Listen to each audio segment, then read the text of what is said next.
Minisodes.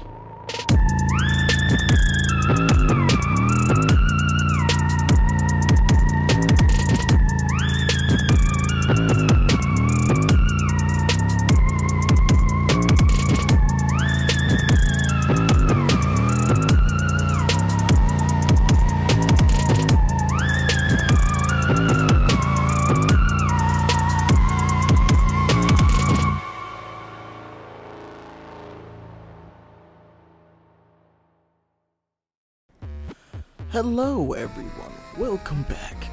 This is a minisode that's happening right now. I've been meaning to make this for a minute. So, first and foremost, we've been gone a little bit. The group has been kind of busy with multiple things at the current moment. Like Aaron's busy, Devon's busy, and I've also been busy. On top of that, weather shenanigans have been kind of getting in the way of recording. So, based on where half of us are, the storms have been so bad that they've been able to knock out power on multiple occasions.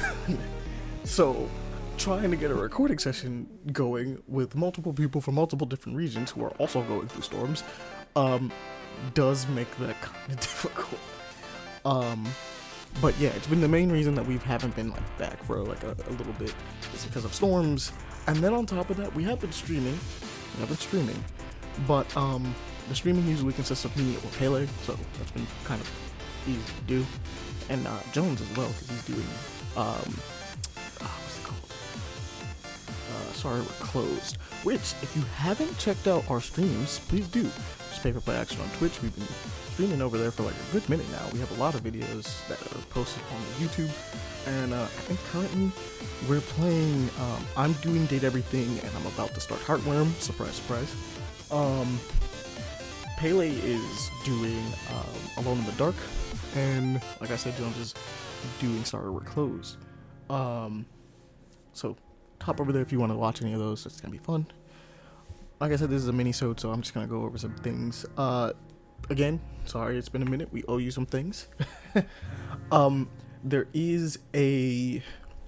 are 2 episodes in the works currently right now. There is a Lucid Play that's coming, so that's going to be the next episode you guys get. And obviously, there is a deep dive on its way. This is my way of making up for lost times. But those are the 2 that are going to be popping up soon, so be prepared for those. If anything else pops up, it's extra. Or just what was supposed to come out at the time. But we're going to try to get those done, within the week. If not, maybe the deep dive might be a little delayed. We technically have to make 2, so there you go. But I wanted to do this just to kind of give you guys an update, but also to give you guys something to look at in the meantime. So a little bit of both. Just to keep you guys up to date, a lot of things have been happening since we've been gone. The internet has been exploding. So news-wise, Vishojo has shut down. That's really interesting. In accordance to what is understood, basically they ran out of money. They were $11 million in debt, if I'm not mistaken, and for some time have owed a lot of their talents money. Some of that money was stolen from Iron Mouse's charity fund, going towards the I'm trying to remember the exact name of it.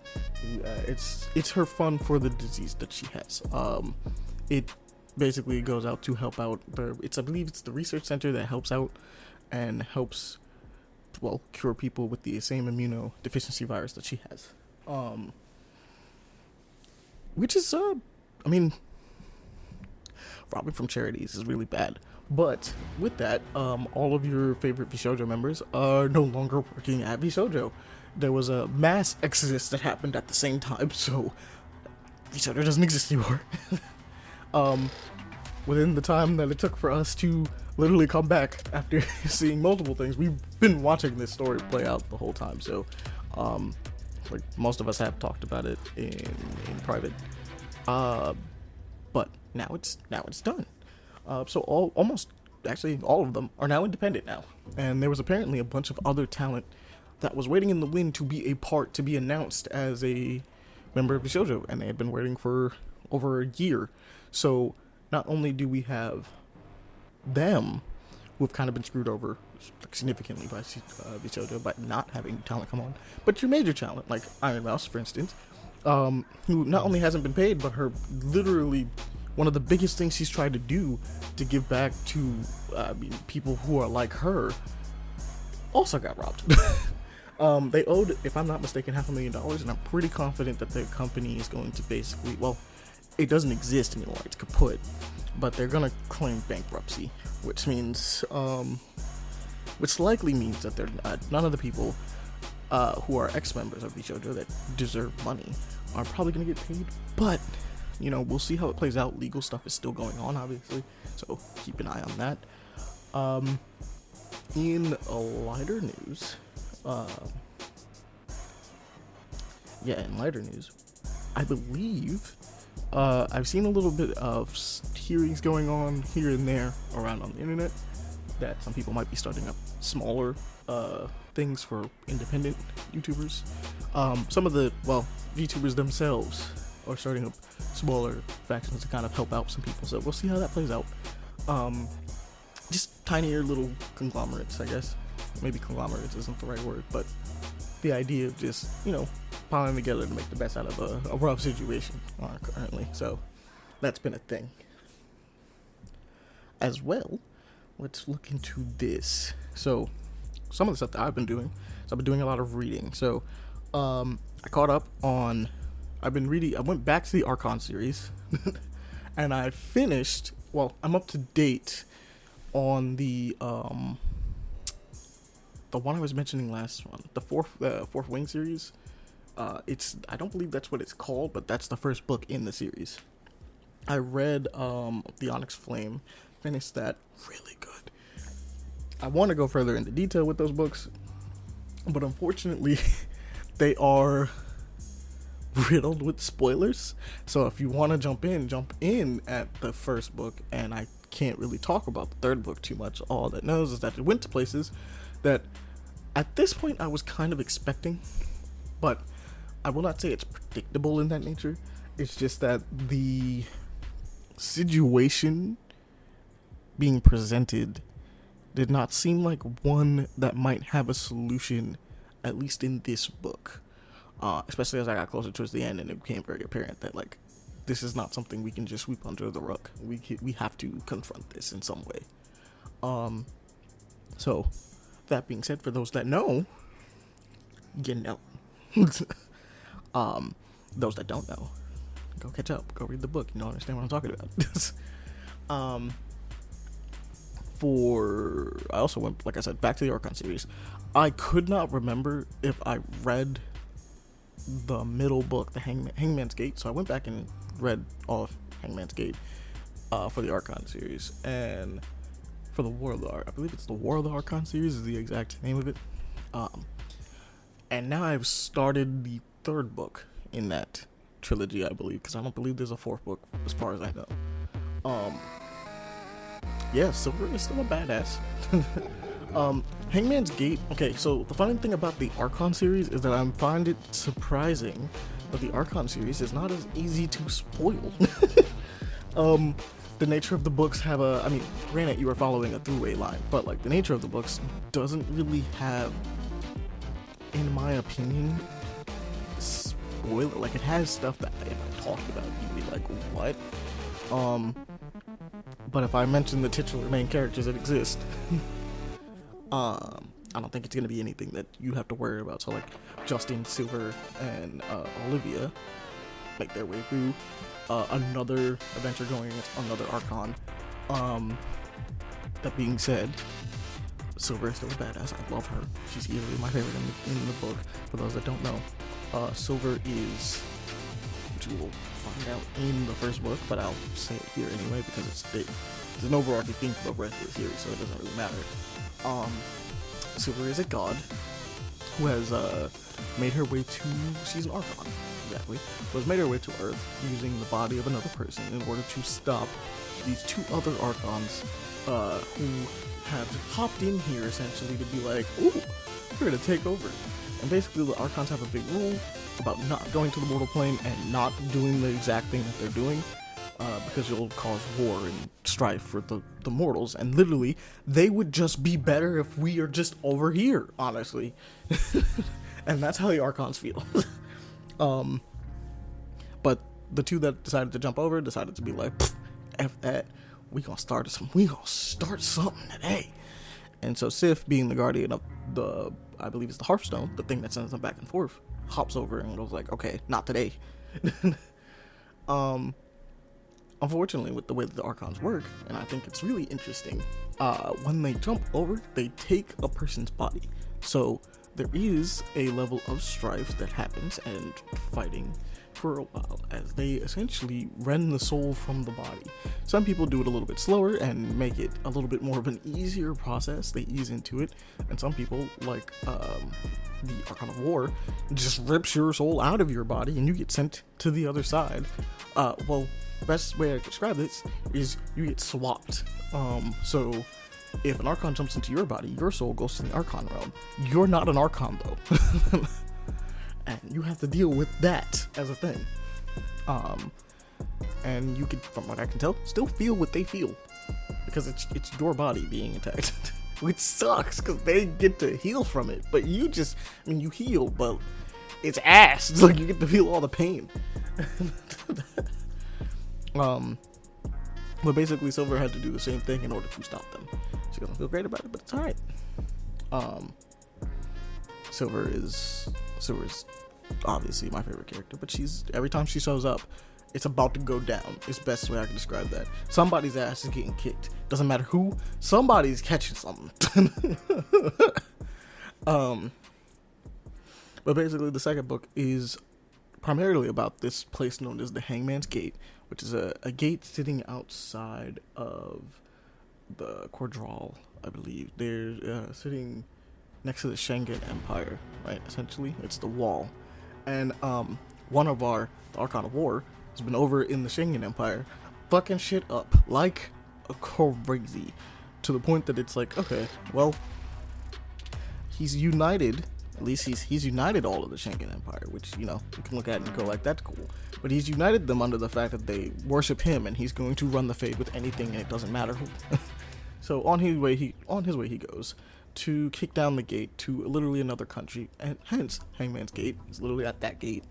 And this entire book is about getting troops. Well, this man Sinatra and Herman, these two guys are basically going to go on a journey to go get some people. They're like, hey, look, we have a small militia. He has the might of an entire country. We need help. We need help like right now. So they send Sinatra, Tanka Sinatra off, and Armin, which we don't know his last name, but Armin. We'll find out, but that's a spoiler, so we're not gonna do that. Basically go off to get as many people as they possibly can, to basically go like, hey man, there's an army sitting at the door, like an army, and we need help. Send some people soon, like now, please. And while that's taking place, we are jumping back and forth between a couple characters. We have Justin Cade, who's making his way back from the events of the first book, won't spoil that, and his life as a pirate for a little bit. It's kind of fun. And then we also we talk about Silver very little in this book, which is very in contrast, extremely in contrast to the first book, where we talk about Silver a lot. We talk about Silver a lot in the first book. Silver just which kind of makes it really interesting, because we don't talk a lot about Silver in this book, and then she just shows up, and you're like, oh, bet, it's go time. Like, that's all it means. It's like, oh, say less. It's time to run the ones, which I think is hilarious to have. Honestly, in my opinion, the best / main, I mean, technically there's 3 main characters, but the best / main character of her book to only show up in the 3rd act to be like, it's time to run some hands. That's what I'm here for. But basically we're following, because technically the titular 3rd character in this book is Armin and Satanka. That's the 3rd story going on. So because that's the third story going on, we're also following a mysterious hag, who we will very quickly learn who that is. But she's journeying through, well, the Archon realm and seeing how that plays out, which is really nice to kind of see what that side looks like, actually. So it's fun. But finally, I'm into the next book, Spear of Malice, which I've been waiting to actually finally get to, because I believe this is the last one, and I'll be done with the series, and I can check out some other stuff that RS4 does. So I will check out the Archon series by RS4. The first book in that series is A Demon in Silver. I talked about it a long time ago at this point. And I've talked about the Hangman's Gate before, but I had to go back and read it because I couldn't remember what happened in that. As I was getting to the end, I was like, okay, I remember everything. I actually do remember everything that happened in this book. I didn't think I finished it, which I don't usually do. I don't go back and revisit things that much. I was just surprised that I just genuinely didn't remember anything at all in this book. But I guess it had been so long and I had read so much that it's just like, oh. What else did we check out? I've been playing a lot of, what is it? The 100 line Last Defense Academy. It's been really fun. For those that liked Danganronpa, if you would like to play a strategy RPG with Danganronpa vibes, well, I say Danganronpa vibes. Well, yeah, it is Danganronpa vibes. Basically the social element and not the killing game element, even though there's literally a character in there that's basically a Danganronpa character, or at least a Danganronpa fan who can't stop screaming about having a killing game. It's very much the same art, same everything, basically going on. Completely different characters, completely different scenarios in which you are a bunch of, I guess, high school students. Or teenagers, perhaps. Dropped into a situation where they're basically being told, hey, look, you are defending the last beacon of humanity. You're going to use these cool special blood powers that you have, Hemo Anima is what it's called, to defend this last beacon of humanity. Don't worry about death, we just revive you. But if these things get into the school, it's game over, and it's really bad. Upon that, there's a bunch of mysteries to kind of discover, because pretty early on it becomes very clear that your group is not going to get any answers anytime soon, and so you have to go looking for them. It's the only way. That's actually been really fun to go through. I'm at the halfway point. I've made it to day 50, so stuff has just been popping off in general, but it's been fun. I highly recommend it. I'm trying not to talk too much because it is part of a visual novel, and so because of that, the story is the main chokehold on the thing. Like, it's that and the strategy gameplay, which is really fun. I'm not gonna lie. It's very grid based. You will use all of your members, like, as you gain them. You will use all of them at the same time. And it has a really nice system where if you take out special enemies, because there's several special enemies and then fodder enemies, special enemies will grant you back AP points, which allows you to do more moves. So it's a matter of like strategizing who can take out what, so that you can do as many moves as possible on your turn before having to hand it back over to the enemy. So it's kind of cool. You want to take out like special enemies in order to get more time to actually do things. I think it's actually kind of fun. The fodder ones will kill you though. You do have to murder them because they will run through things. But I genuinely say check it out. All the characters are very unique and different. It's basically Danganronpa. So like, yeah, the characters by themselves are gonna be really unique and different and zany and fun. But strategy-wise, they all have their own uses and sometimes even different mechanics completely from everyone else, which is really cool. Let me see what else do we have on this list. I'm trying to look because there's stuff I have to look for. There's like new stuff that we've been dropping, and then there's like, hold up, wait a minute, I didn't see this. So apparently we're getting a price increase for a Nintendo Switch 1. That's crazy.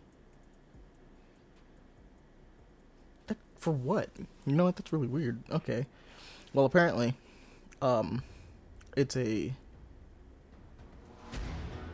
Yeah, okay, so it's going from the Switch 1 is going from $300. I think this is USD. You have to check. It's going from $300 to $340. The OLED, which is $350, is going to $400. It's crazy. Not gonna lie for a Switch. Joy-Cons are going from $95 to $100. Oh, Joy-Con 2 apparently is going from $95 to $100, and then Joy-Con 1 is going from $80 to $90. The Pro Controller is going from $70 to $80. So, be on the lookout for that, I guess.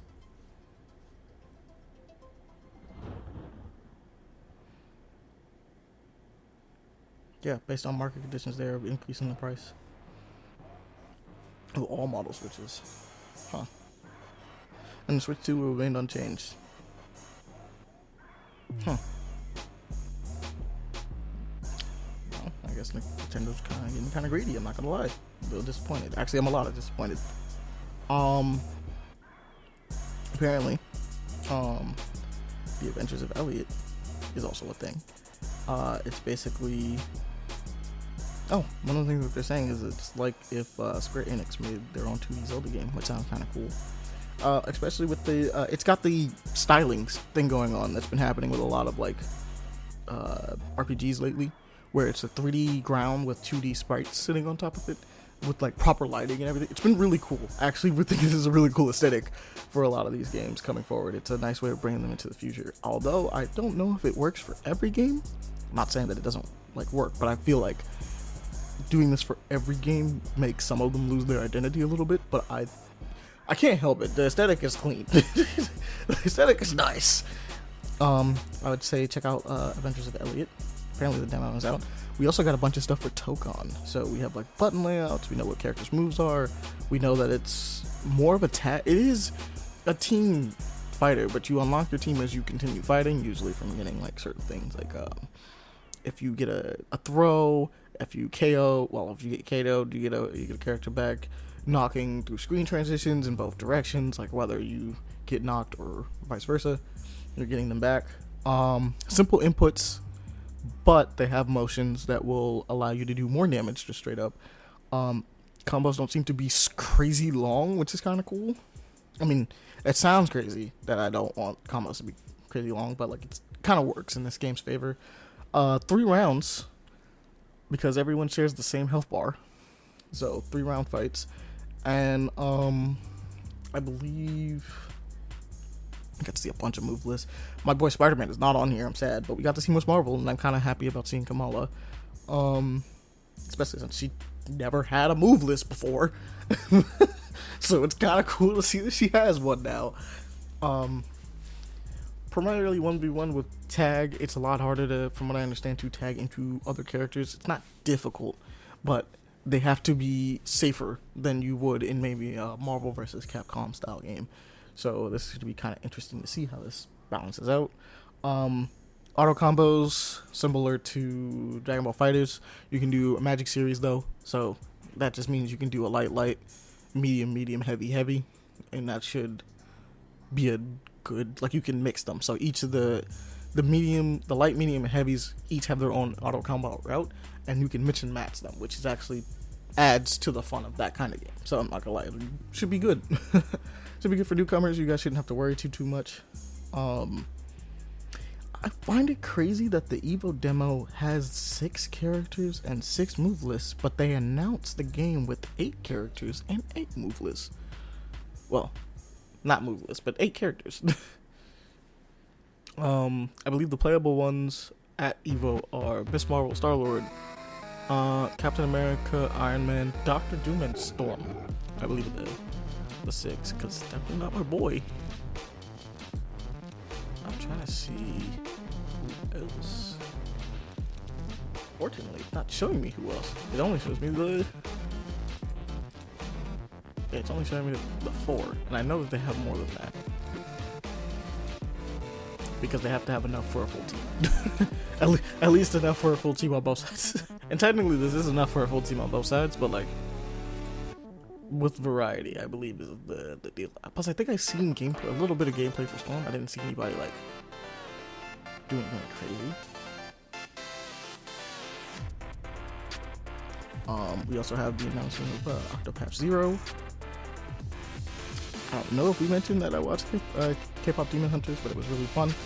We played it, right?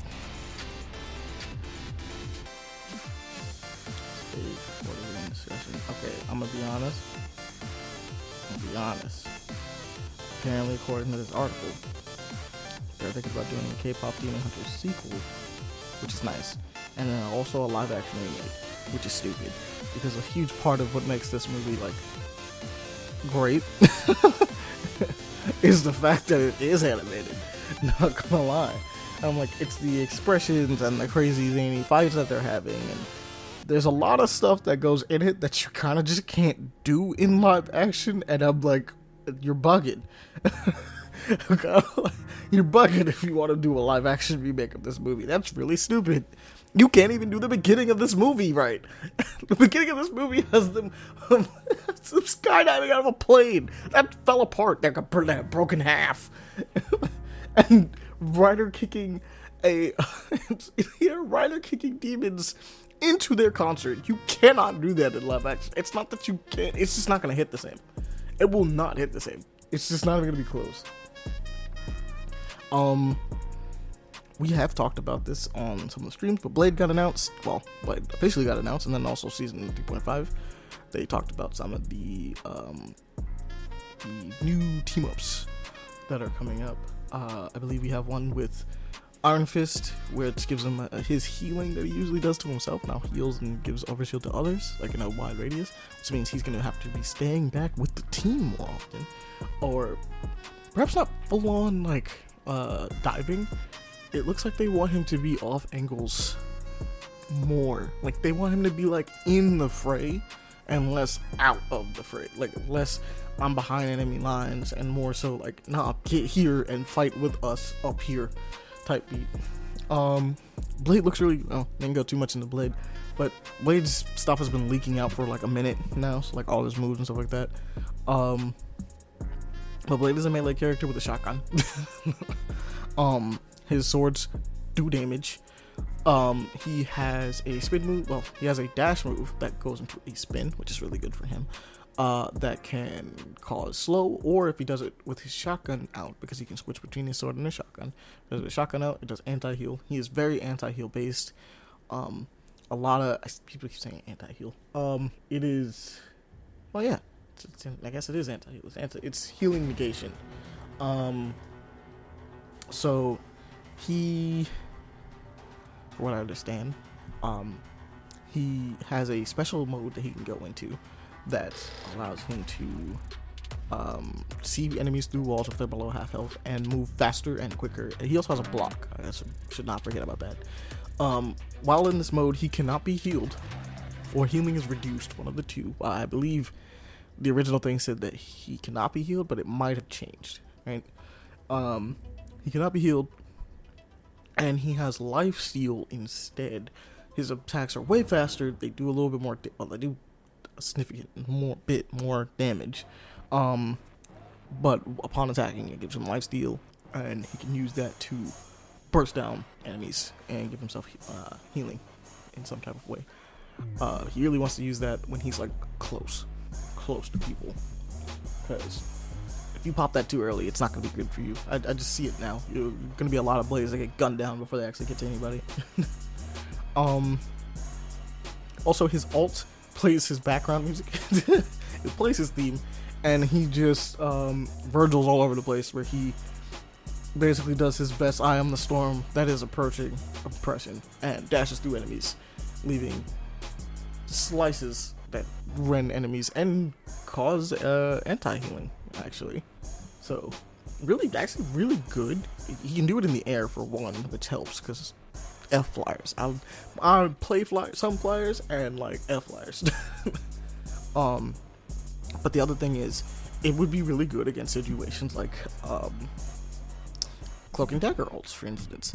You can do that to someone and just basically say, you're not healing anymore, you're done. And that could be really interesting to do.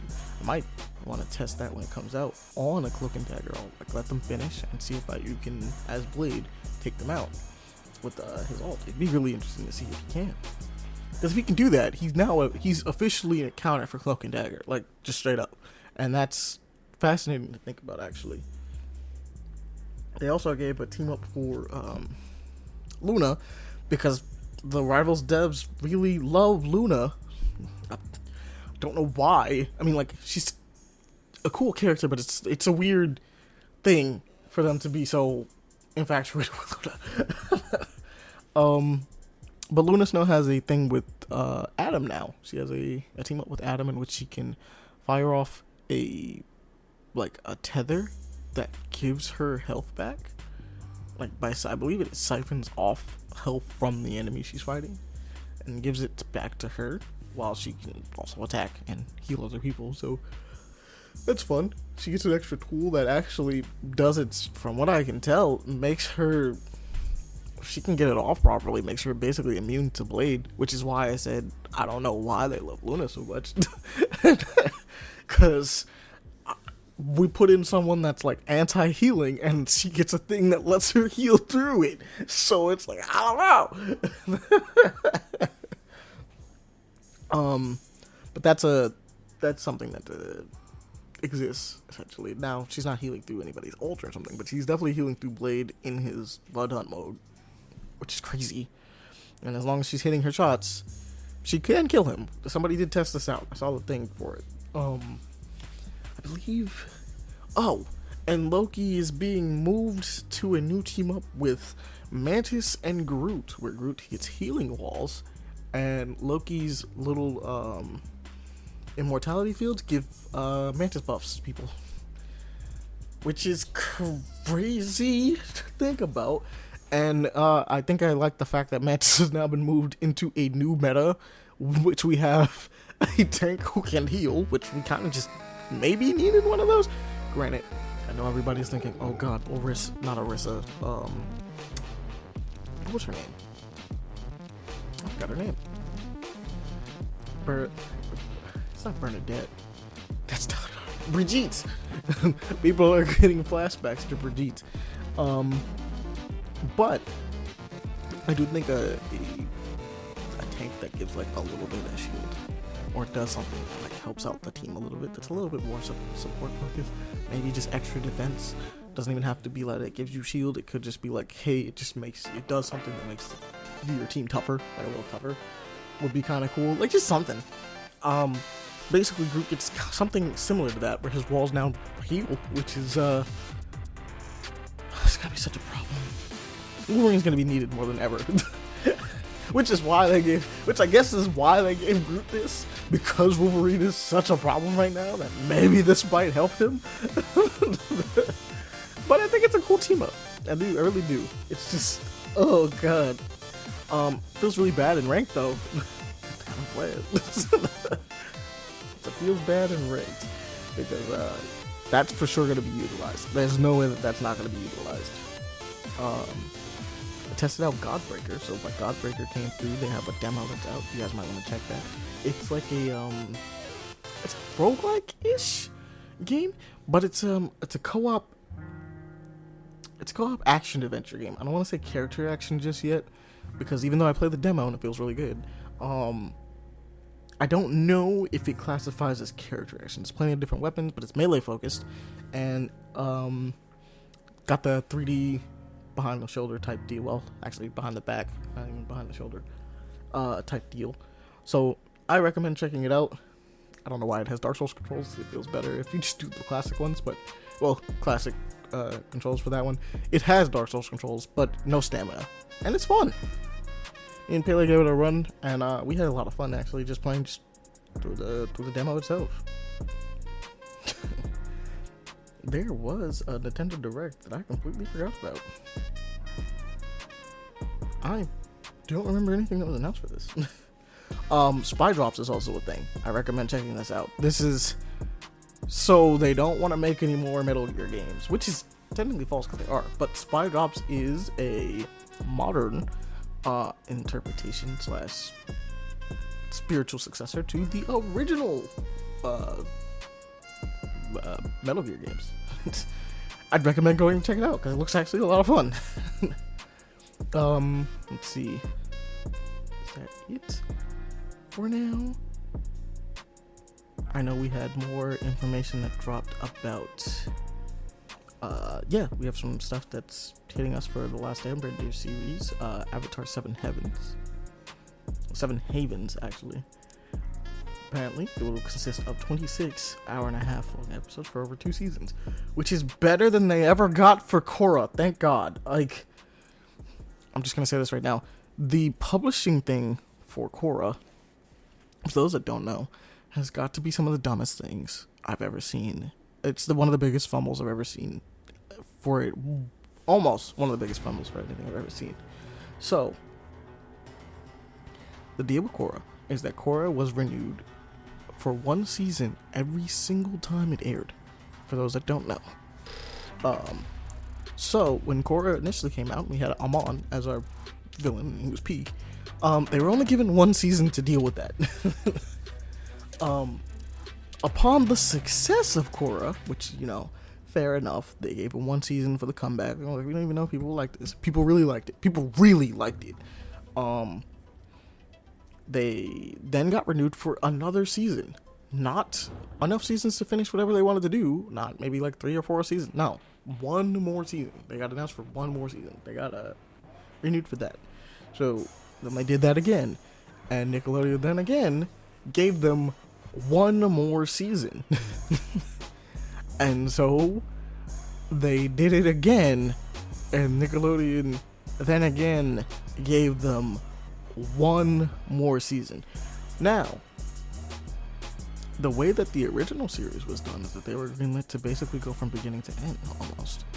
I believe the first season, and they got enough for like to finish books and then so on and so forth, right? They got multiple seasons off the bat after it was understood that this was going to be popular.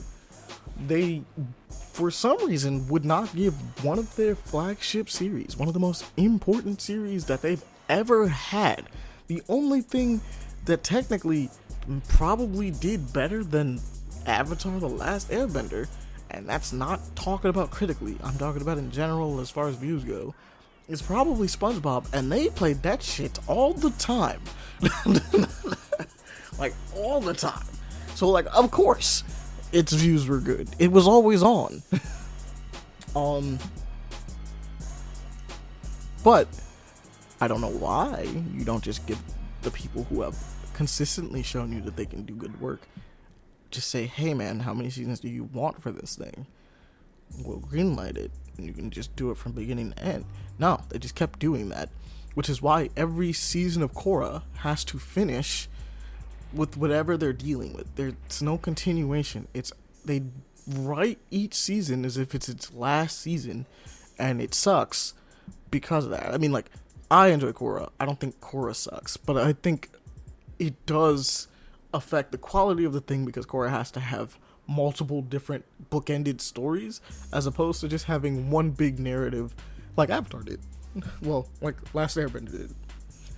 And with this getting 26 episodes, 26 half-hour episodes over 2 seasons, so I guess we're getting 2 13 season, well, it's 2 13 seasons, 13 episode seasons is what I think I'm understanding, unless it's going to be 2 26 episode seasons. I'm pretty sure it's just going to be 2 13 episode seasons, because the way it's written, it says, well, because it's a 26 half an hour episodes over 2 seasons. So, yeah. Where you're going to be following earthbending twins. It's kind of nice.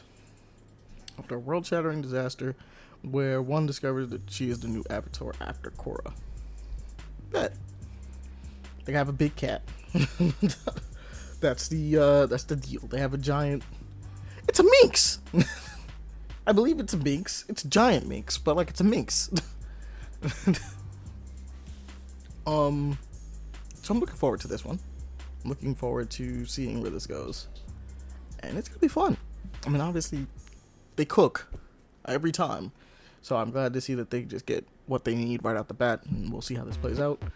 But yeah, no, that's pretty much. Oh, I think the other thing I didn't get to mention to you guys is that Vi got announced for 2XKO.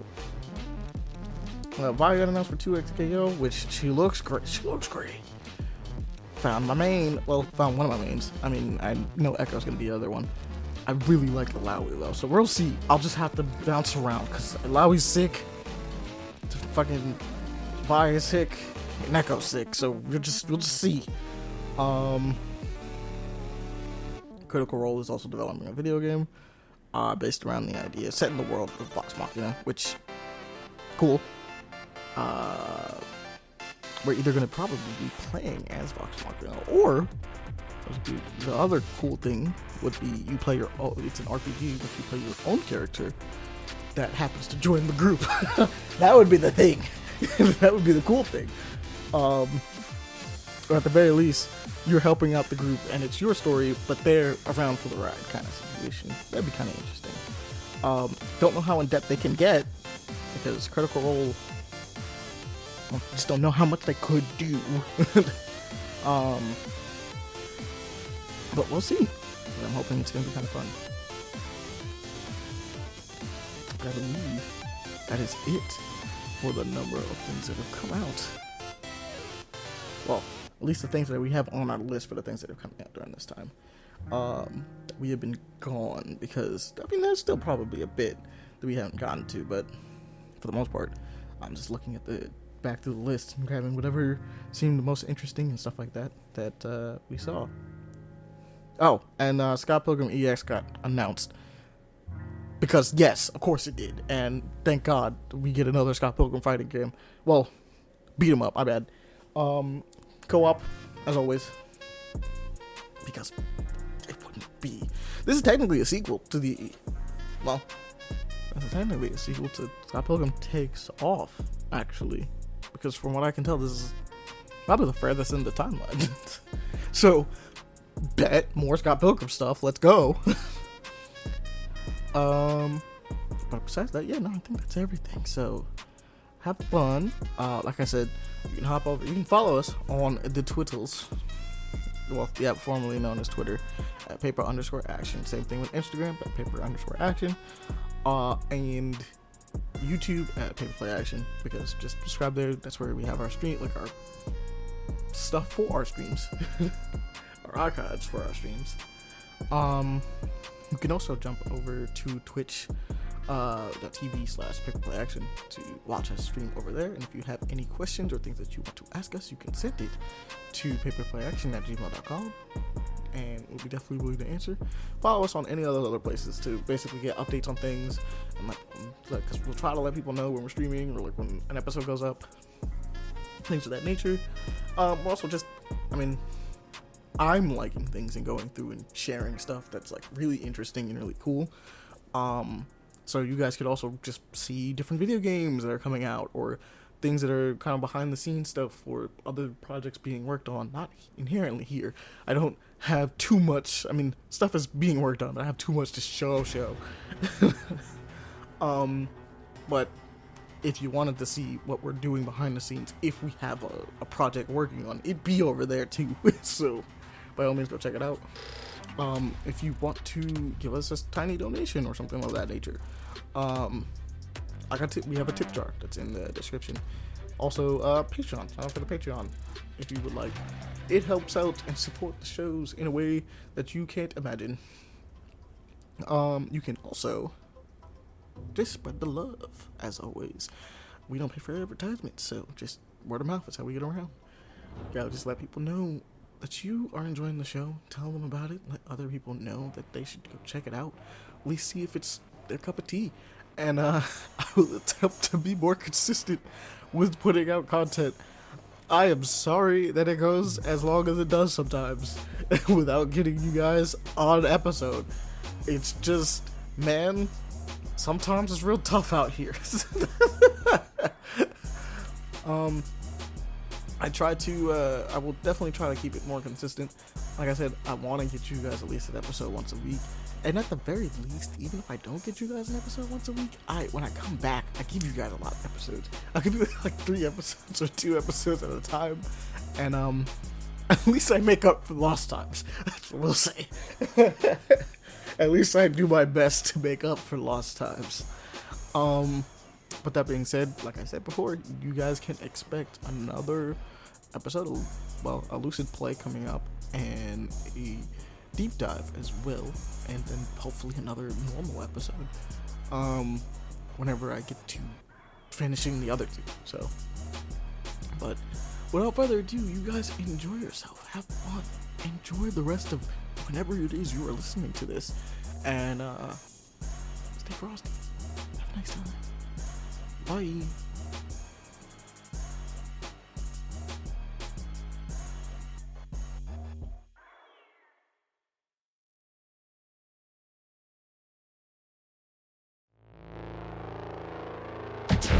Minisodes.